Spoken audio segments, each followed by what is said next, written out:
Assalamualaikum warahmatullahi wabarakatuh. Halo, perkenalkan, nama saya Ikna Nafilatul Fauziah, NIM 2009118, kelas 2C PGS. Di sini, saya akan menyampaikan pembahasan mengenai fungsi dan peranan kurikulum. Selamat menyaksikan. Sebelum membahas apa fungsi dan peranan kurikulum, di sini saya akan membahas mengenai kurikulum itu sendiri. Menurut Undang-Undang Nomor 20 Tahun 2003, kurikulum memiliki arti sebagai seperangkat rencana dan pengaturan mengenai tujuan, isi, dan bahan pelajaran, serta cara yang digunakan sebagai pedoman penyelenggaraan kegiatan pembelajaran untuk mencapai tujuan pendidikan tertentu. Pembahasan yang pertama yaitu mengenai fungsi kurikulum. Pada dasarnya, kurikulum berfungsi sebagai pedoman atau acuan dalam proses pembelajaran. Nah, di sini terdapat 5 fungsi kurikulum untuk setiap orang yang berhubungan langsung maupun tidak langsung dengan pendidikan, yakni sebagai berikut. Yang pertama, fungsi kurikulum bagi guru, yakni sebagai pedoman dalam melaksanakan proses pembelajaran. Kurikulum memberikan patokan yang jelas tentang proses pembelajaran dan materi yang harus diberikan kepada anak. Dalam praktiknya, guru merupakan ujung tombak pengembangan kurikulum sekaligus sebagai pelaksana kurikulum di lapangan. Yang kedua, fungsi kurikulum bagi kepala sekolah, yakni mengatur dan mengarahkan kegiatan sekolah sebagai pedoman dalam melaksanakan supervisi atau pengawasan.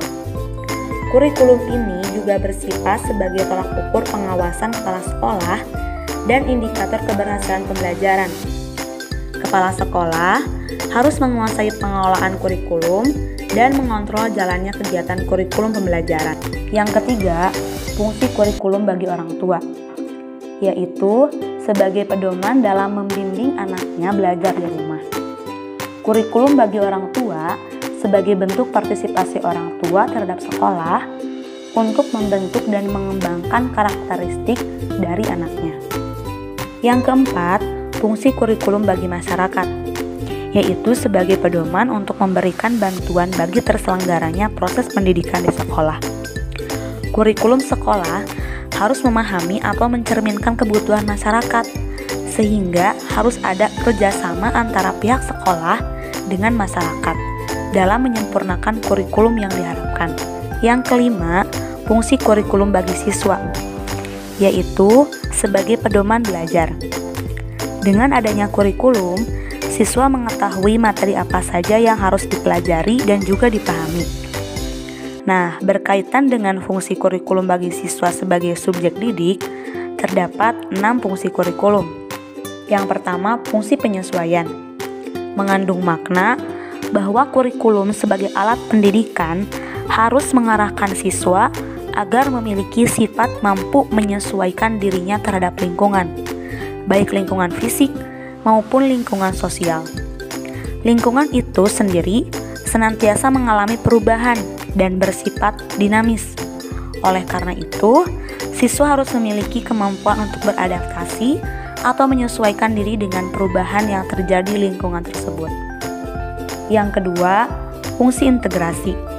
Mengandung makna bahwa kurikulum sebagai alat pendidikan harus mampu menghasilkan pribadi-pribadi yang utuh. Siswa pada dasarnya merupakan anggota dan bagian integral dari masyarakat. Oleh karena itu, siswa harus memiliki kepribadian yang dibutuhkan untuk dapat hidup dan berintegrasi dengan masyarakat di sekitarnya. Yang ketiga, fungsi diferensiasi. Mengandung makna bahwa kurikulum sebagai alat pendidikan harus mampu memberikan pelayanan terhadap perbedaan individu. Setiap siswa memiliki perbedaan, baik dari aspek fisik maupun psikis, yang harus dihargai dan dilayani dengan baik. Yang keempat, fungsi persiapan. Mengandung makna bahwa kurikulum sebagai alat pendidikan harus mampu mempersiapkan siswa untuk melanjutkan studi ke jenjang pendidikan berikutnya. dan dapat mempersiapkan siswa untuk dapat hidup dalam masyarakat. Yang kelima, fungsi pemilihan. Mengandung makna bahwa kurikulum sebagai alat pendidikan harus mampu memberikan kesempatan kepada siswa untuk memilih program-program belajar yang sesuai dengan kemampuan dan minatnya. Yang keenam, fungsi diagnostik. Mengandung makna bahwa kurikulum sebagai alat pendidikan harus mampu membantu dan mengarahkan siswa untuk dapat memahami dan menerima kekuatan atau potensi dan kelemahan yang dimilikinya. Fungsi diagnostik dalam kurikulum berperan untuk menemukan kekuatan dan kelemahan yang dimiliki siswa. Di samping mengeksplorasi berbagai kekuatan-kekuatan, sehingga siswa dapat berkembang sesuai dengan potensi yang dimilikinya. Pembahasan yang kedua yaitu mengenai peranan kurikulum. Kurikulum dalam pendidikan formal di sekolah atau madrasah memiliki peranan yang sangat strategis dalam menentukan pencapaian tujuan pendidikan. Di sini terdapat 3 peranan yang dinilai sangat penting.